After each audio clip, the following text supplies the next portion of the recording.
RMN Drama presents Kini ang akong suliran. Sa bugtong tuyo nga kami makaalagad kaninyo, among gituyo pagmugna kining maong tulumanon nga pagatambagan nila ni Dr. ni Elaine Bathan nga mutabang sa pag-iway sa mga gumunhap ug kalibo nga inyong gihambin ilabi na sa punto legal. Kinisab si Dr. Rene Obra ang kaabag sa inyong suliran. Kini ang akong suliran. Kini ang akong suliran.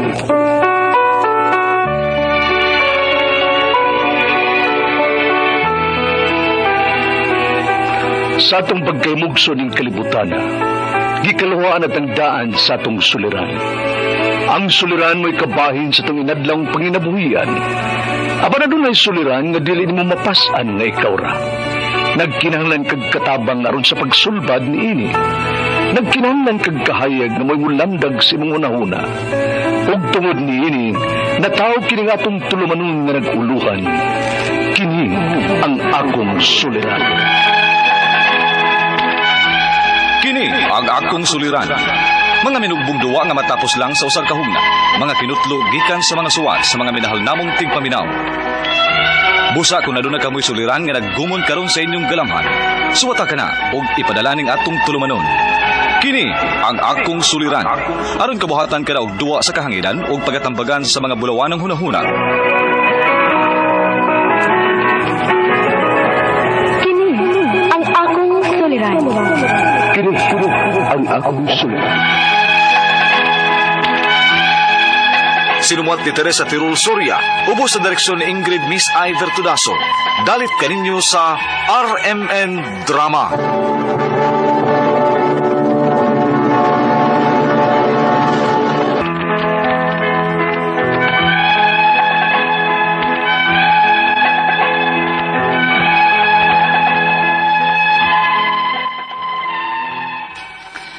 Mayong adlaw kaninyong tanan nga nagpaminaw karon ning tulumanon kini ang akong suliran.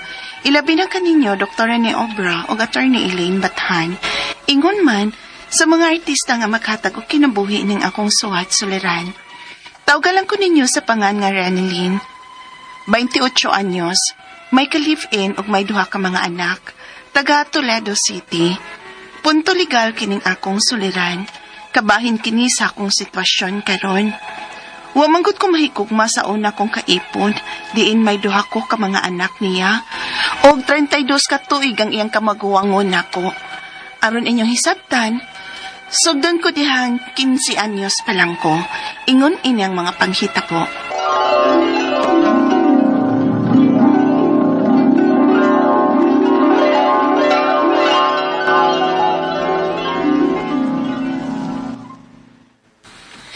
Mapa, abli naman sabde sa klase. Magpa-enroll na unya ko. Ayaw na lang pagpa-enroll ni Lynn. Kay dili ka na mo eskwela. Ha? Kaya nga naman, mo eskwela lang ko, ma. Ay, wa kay makuha ng eskwela-eskwela. Oy, Renilyn. Mao ka na. Mas maayo pag magminyo ka na lang. Ha? Magminyog taon? Wa pa mangani ko'y uyab. May nakita na mi papa nimo nga mamahimo nimong bana. Mao na. Ha? Ang sagod ni ma. Ang sagod akong bana pa. May gusto mga asawa ni mo. Maayo ni kay maayo og kahimtang. Dili ka maglisod kung kinitawhan ang mabana ni mo. Unsa? Mao ka na. Sayang kaayo ning maong higayon kung naiadto pa ning tawanas lain. Kung maadto ni lain, sayang gyud kaayo. Kay dinalian na gyud ang pagpangita niya og maasawa. Ha? Kinsa man taon ng tawhana, uy?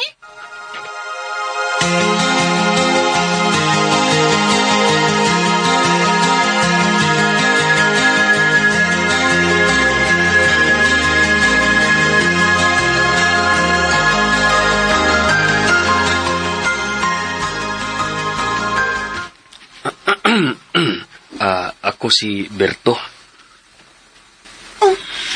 Ako ang gusto mga asawa ni mo, Darinilin.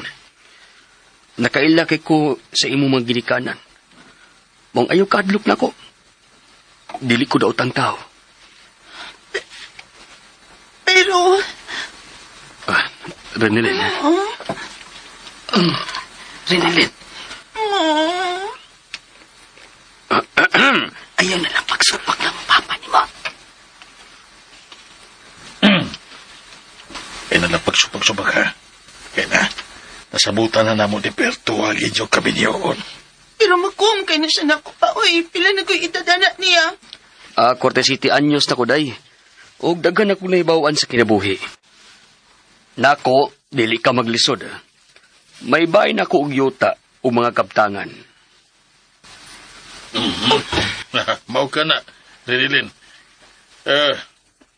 Kang Berto sigurado na ang ibong kaugmaon. Pero, di pa man ko pwedeng makasal, di ba pa? Kay 15 anyos pa man ko. Aw, magtipon lang una mo. Unsa?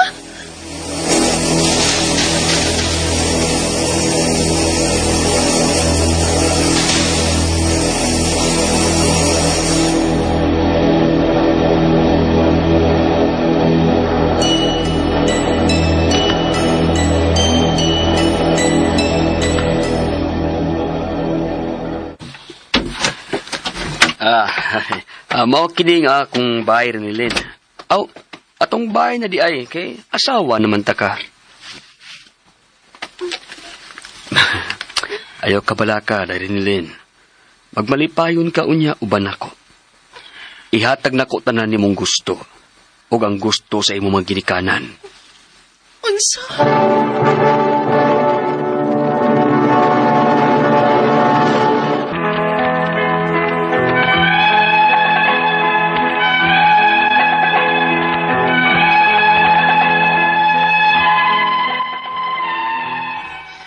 Nahat ko kaminyo sa mas maguwang kaayo nako, tungod kay kipugos ko sa akong mga ginikanan. 15 anyos pa lang ko ni atong higayuna, ug ang akong nabana, 47 anyos na. Grabe ang akong paghilak atong higayuna, kay wakit ko'y love niya bisag kamay, ug matag hilabot niya nako, kalbaryo kay nako, ilabinag mahubog siya. Kay babuyon ko niya, bugson ko niya sa pagpakighilawas. Apan wa ko'y mahimo sa kagustuhan sa kong mga ginikanan. Pila ra may sugilanon, nagkaanak yun may og duha. Usa pa ko nakadesisyon nga muling kawas gikan niya. Unya, Unsa? Ay manarbaho ka? may edad ka na. Maglisod ka na sa pagpangitag trabaho. Ug daghan ka nagipamati. Maong maglisod na ta karon sa atong panginabuhian. Maong ako nalay manarbaho. Kay gikinahanglan sa mga bata. Nagkadako na baya na sila. Nagkadako na sabang ilang mga panginahanglan.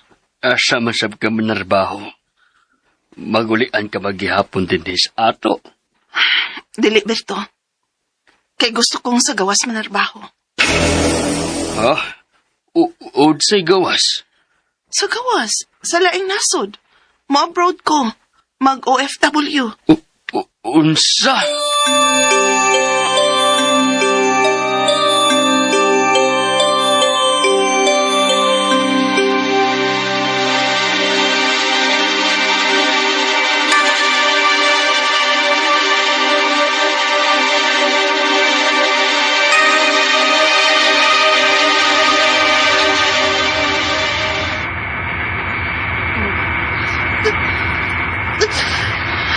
Hoy, Renilyn, nagkilak ka.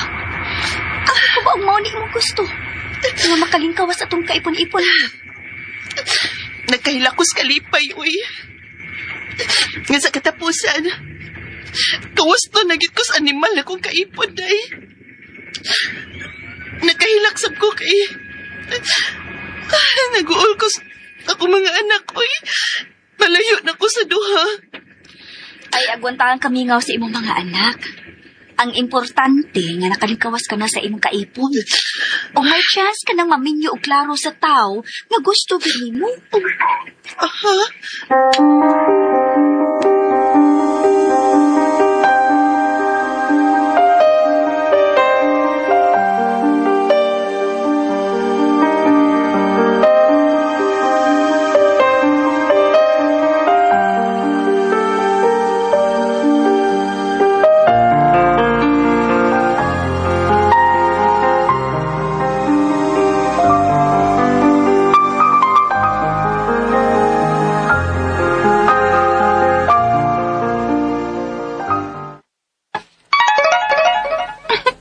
Amaw maning tawhana, uy.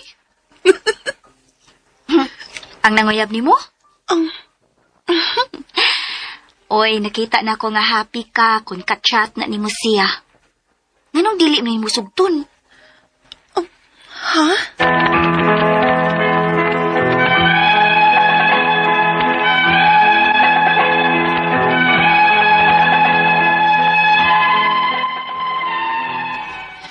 Maintresado na ako ning hikayuna nga kaedad lang nako. Og ako na siyang gisukot. Ang problema nako kon mahibaw ang akong unang kaipon. Ug unsaon ako nga makalingkawas sa among relasyon. Ang akong mga pangutana mo kining mosunod. Unang pangutana, 15 anyos pa ko dihang gipugos ko og minyo sa akong mga ginikanan sa usa ka 47 anyos. Mareklamo ko bang ako mga ginikanan? Ug magamit ko ba ni nga katarungan sa pagpakigbuwag nako sa akong kaipon, diin may duhami ka mga anak? Ikaduhang pangutana, ang duha na mo ka anak, nagda sa apelyado sa akong kaipon, bisag dili mi kasado. Pwede ba na akong mapausab ang ilang mga apelyado, ngadto na sa akong apelyado? Ikatulong pangutana, sa among panag-ipon sa amahan sa akong duha ka mga anak, ilabi na og mahubog siya, pugson ko niya og pagpakighilawas. Babuyon ko niya, sama sa pagkumot nga sakit kaayo. Pwede ba nako siyang makiha og rape anak karon? Ikaupat o katapusan, gusto nto akong makigbuwag niya, aron makasal ko sa akong karelasyon karon. Apan, namahad man siya nga amungon niyang akong pamilya. Unsa may akong buhaton, palihog, tabangi og tambagi ko, kini ang akong suliran, Ranilyn.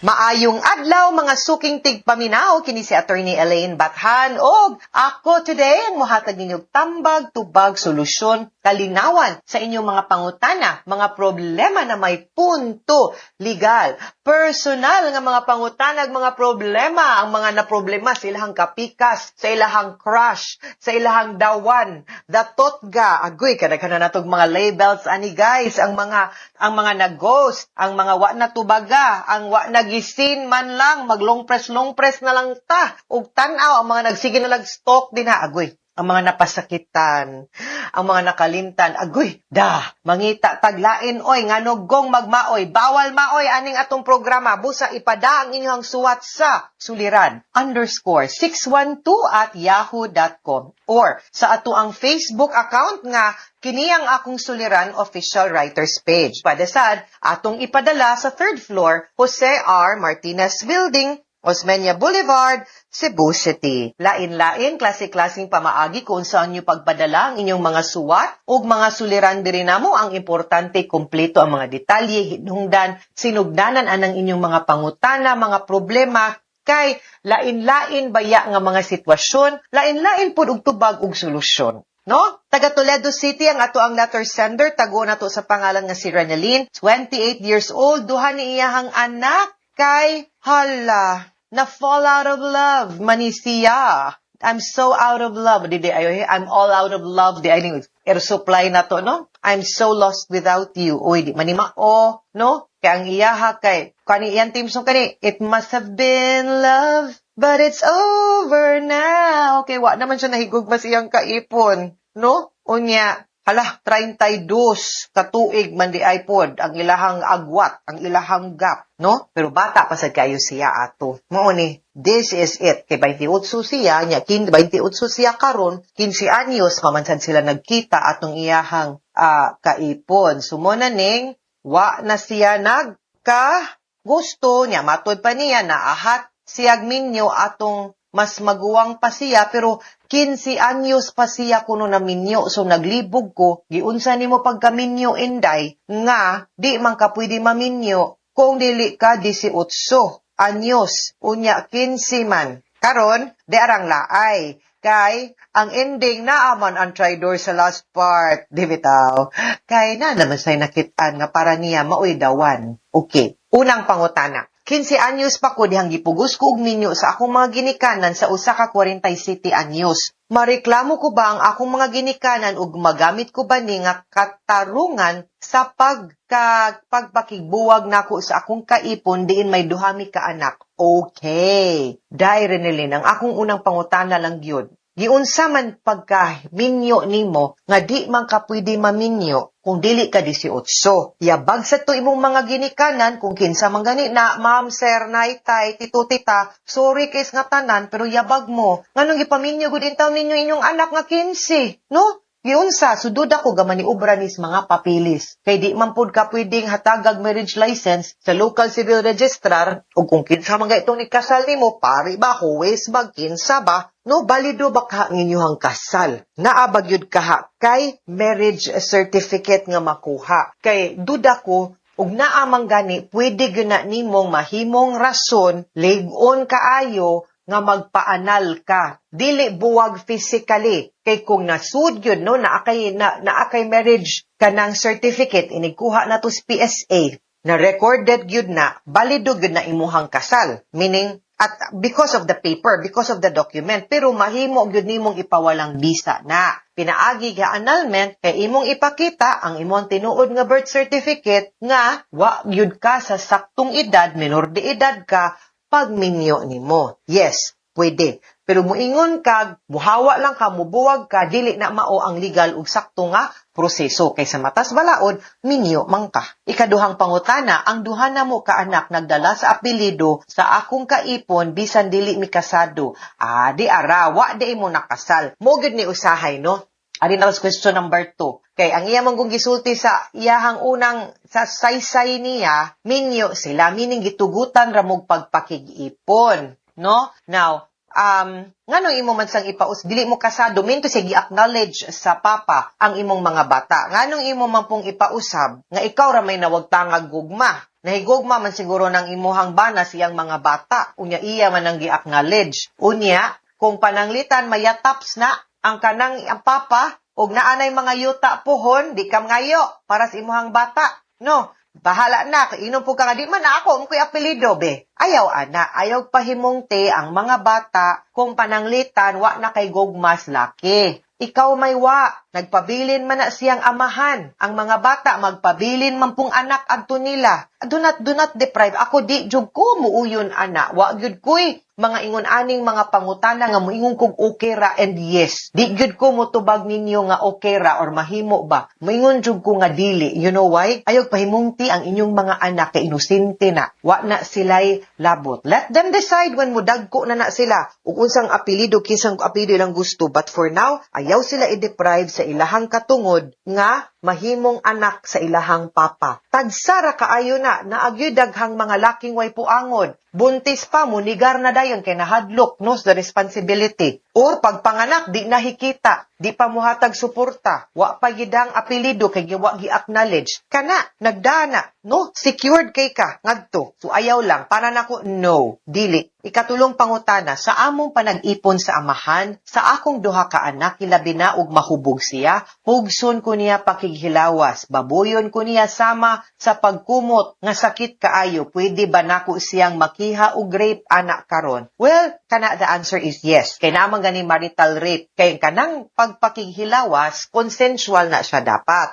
Meaning to say, kamong duha, magkauyon nga inyo nang buhaton nga akto sa pagpakighilawas. Although kasabuta nga responsibilidad sa nato as managtiayon, no, say physical needs mangyud ni, no, sa babae ug sa lalaki, pero di na nato pwedeng ipamugos sa ato ang pares ug kapikas, no? Kay dapat, no, honestly speaking, practically lang dapat man po na ninyo i-enjoy ang act, no, kamo kaugalingon. It's an act of love, no? So, ug dili ka, di pug kaniya pwede pugson. Rape na siya. Ikaupat ug katapusang pangutana, gusto unta akong makigbuwag niya aron makasal ko sa akong karelasyon karon. Apan namahad siya nga amungon niya ang akong pamilya, unsay akong buhaton. Now, ako nagyong gisabot ani final ha, kay based sa imuhang second nga question, wa man mo na minyo, di mo kasado. So pwede ra gyud ka makalingkawas. Na ug magsamok pa siya nimo, pwede gyud mo file og VAUC or Violence Against Women and Children, magkuha tag permanent protection order para di siya kaduol, di siya kabahad, di siya kabuhat og dautan nimo og sa mga bata. Pero magpadayon pod ang iyang obligasyon sa paghatag og suporta dili nimo kay di man mo kasado ngadto sa mga bata. Ha? Ang kaning mga ginikanan, balik ko sa mga ginikanan aning Renelin, kay nganong gistugtan ninyo ba nga magpuyo diha, no? Kay ang usahay manggod kanila mo nagdinhas probinsya, ang tawag nila sa ilang kaipon bana. So magtuota nga mayong manggutag bana, automatic musud sa atong huna-huna kasal kani nganong gisugtan man do ay nakaduhaan pag yun wa din ninyo paskwilahan ay nganong wa man ninyo in town lukat pa inyo man pud gihapon ning responsibility inyo naman ning gi hatag dito sa laing tao nga inyo maning anak kargo man unta ninyo wa man ninyo protektari ayaw magingon anak ha kay labi na karong mga panahon na daghan kay mga broken marriages, daghan kaayong mga bata nga mataw no gawas sa kaminyoon tungod kay mismong mga lulog-lula ang mga ginikanan ning konsente ni sulsulman ug wa protektahi ba. Nabi ang mga bata pud no nga wa gyud kasabot sa consequences sa kaminyoon tungod sa kabatan-on pa nila pa. Unya responsibility maghapon unta na nato. Ayaw intrigo sa lain. Ayaw sugot nga magminyo kung hibaw mo nga di pasad sila ready sa kaminyoon. Duty na nato as parents. Ha? Mga sukintig paminaw, hinaut-unta nga namoy nakutlo na pagtulunan karong adlaw. Kini si Attorney Elaine Bathan, daghan kay salamat sa inyong pagpaminaw sa atong tulumanon. Hangtod sa sunod nga sugilanon, dinhigapon sa tuang programa kiniyang akong suliran. Gikan sa RMN Production Center, Radyo Mo Nationwide. Tatak RMN, daghang salamat og maayong adlaw.